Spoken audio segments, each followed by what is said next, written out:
Ruth won Naomi widowed. Now it came about in the days when the judges governed that there was a famine in the land. And a man of Bethlehem in Judah went to reside in the land of Moab with his wife and his 2 sons. The name of the man was Elimelech, and the name of his wife, Naomi, and the names of his 2 sons were Mahlon and Chilion, Ephrathites of Bethlehem in Judah. So they entered the land of Moab and remained there.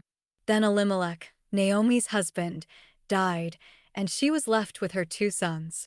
And they took for themselves Moabite women as wives. The name of the one was Orpah, and the name of the other Ruth. And they lived there about 10 years. Then both Mahlon and Chilion also died, and the woman was left without her 2 sons and her husband.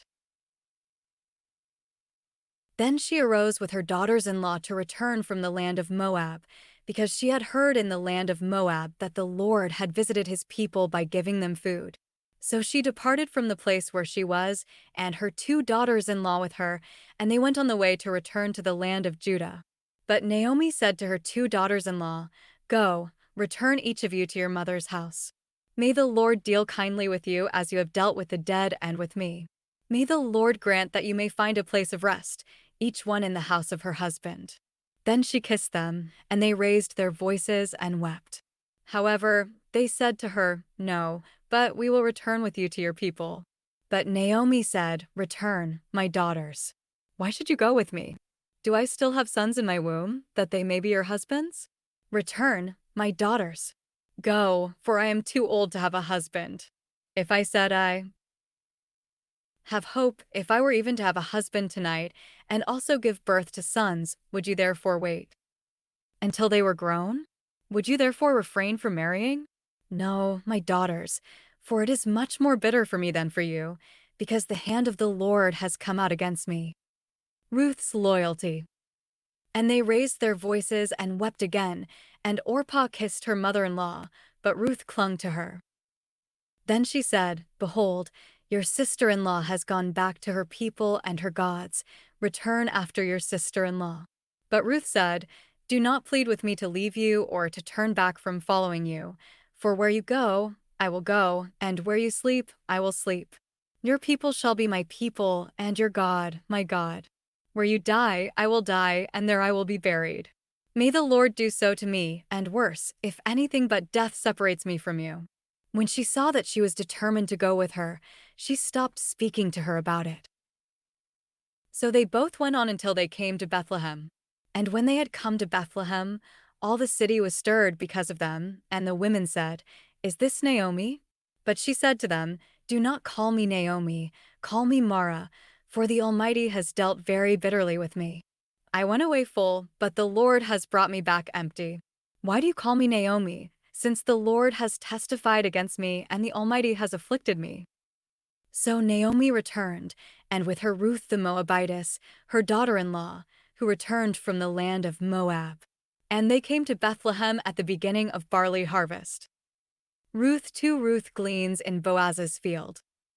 Now Naomi had a relative of her husband, a man of great wealth, of the family of Elimelech, whose name was Boaz. And Ruth the Moabitess said to Naomi, "Please let me go to the field and glean among the ears of grain following one in whose eyes I may find favor." And she said to her, "Go, my daughter." So she left and went and gleaned in the field after the reapers, and she happened to come to the portion of the field belonging to Boaz, who was of the family of Elimelech.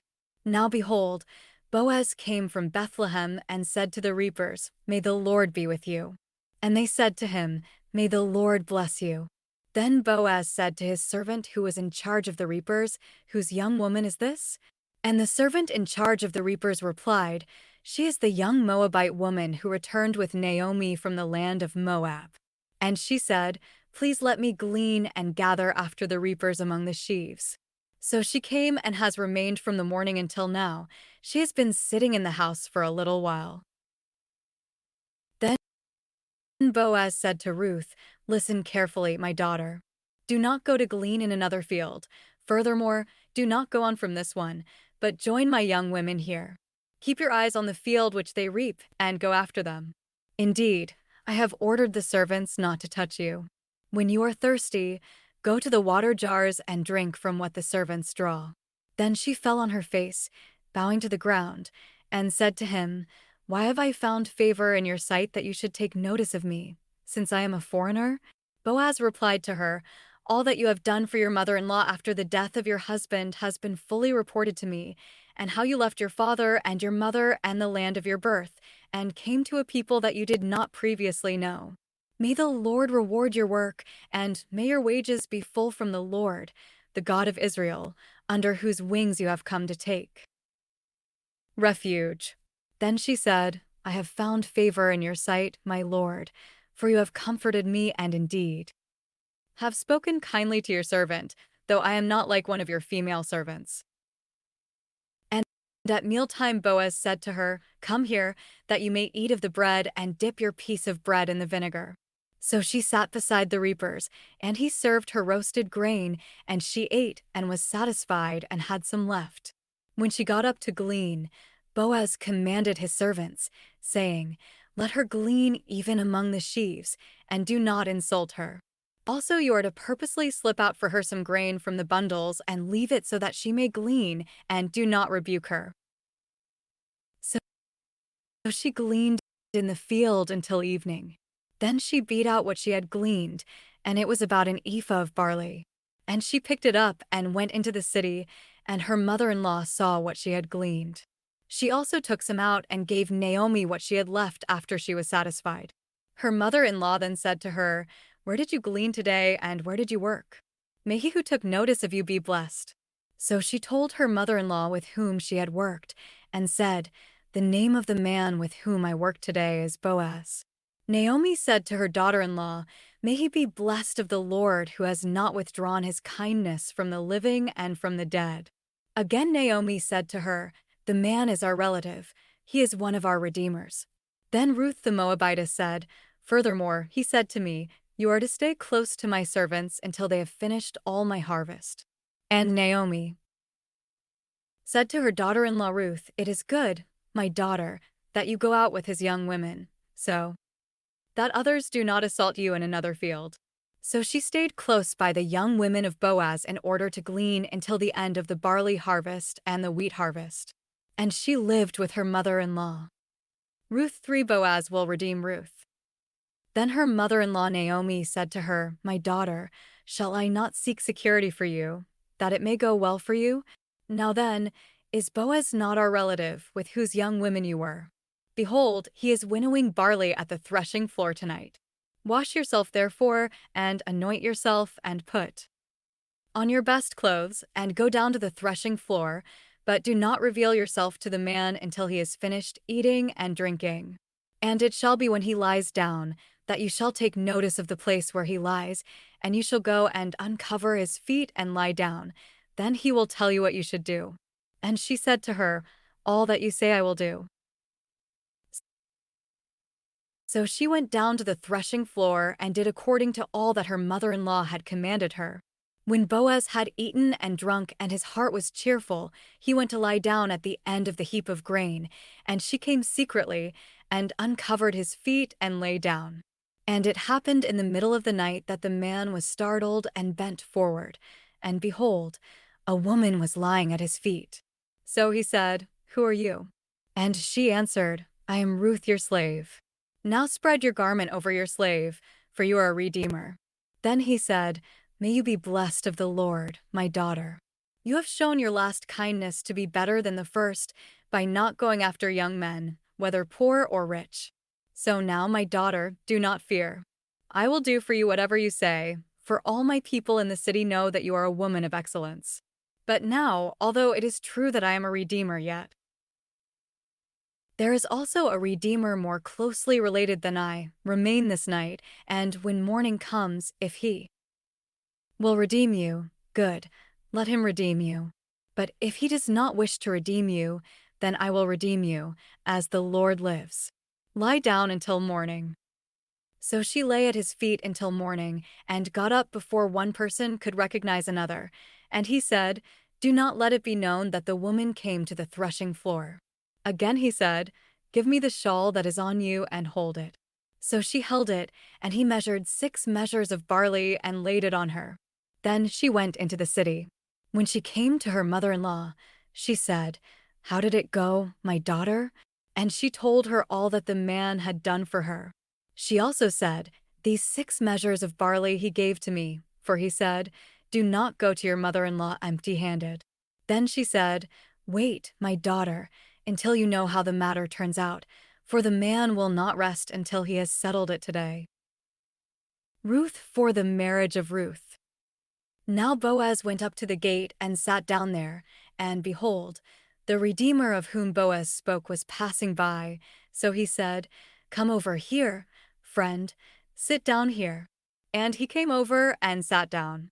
Then he took 10 men of the elders of the city and said, "Sit down here." So they sat down. And he said to the Redeemer, "Naomi, who has returned from the land of Moab, has to sell the plot of land which belonged to our brother Elimelech. So I thought that I would inform you, saying, buy it before those who are sitting here and before the elders of my people. If you will redeem it, but if not, tell me so that I may know, for there is no one except you to redeem it, and I am after you." And he said, "I will redeem it." Then Boaz said, "On the day you buy the field from the hand of Naomi, you must also acquire Ruth the Moabitess, the widow of the deceased, in order to raise up the name of the deceased on his inheritance." Then the Redeemer said, "I cannot redeem it for myself, otherwise I would jeopardize my own inheritance. Redeem it for yourself. You may have my right of redemption, since I cannot redeem it." Now this was the custom in former times in Israel concerning the redemption and the exchange of land. To confirm any matter, a man removed his sandal and gave it to another, and this was the way of confirmation in Israel. So the Redeemer said to Boaz, "Buy it for yourself." And he removed his sandal. Then Boaz said to the elders and all the people, "You are witnesses today that I have bought from the hand of Naomi all that belonged to Elimelech and all that belonged to Chilion and Mahlon. Furthermore, I have acquired Ruth the Moabitess, the widow of Mahlon, to be my wife in order to raise up the name of the deceased on his inheritance, so that the name of the deceased will not be eliminated from his brothers or from the court of his birthplace. You are witnesses today." And all the people who were in the court and the elders said, "We are witnesses." May the Lord make the woman who is coming into your home like Rachel and Leah, both of whom built the house of Israel, and may you achieve wealth in Ephrathah and become famous in Bethlehem. Moreover, may your house be like the house of Perez whom Tamar bore to Judah, through the descendants whom the Lord will give you by this young woman. So Boaz took Ruth, and she became his wife, and he had relations with her. And the Lord enabled her to conceive, and she gave birth to a son. Then the women said to Naomi, "Blessed is the Lord who has not left you without a redeemer today, and may his name become famous in Israel. May he also be to you one who restores life and sustains your old age, for your daughter-in-law, who loves you and is better to you than 7 sons, has given birth to him." The line of David. Then Naomi took the child and laid him in her lap and became his nurse. And the neighbor women gave him a name, saying, "A son has been born to Naomi." So they named him Obed. He is the father of Jesse, the father of David. Now these are the generations of Perez. Perez fathered Hezron, Hezron fathered Ram, and Ram fathered Amminadab, and Amminadab fathered Nahshon, and Nahshon fathered Salmon, and Salmon fathered Boaz, and Boaz fathered Obed, and Obed fathered Jesse. And Jesse fathered David.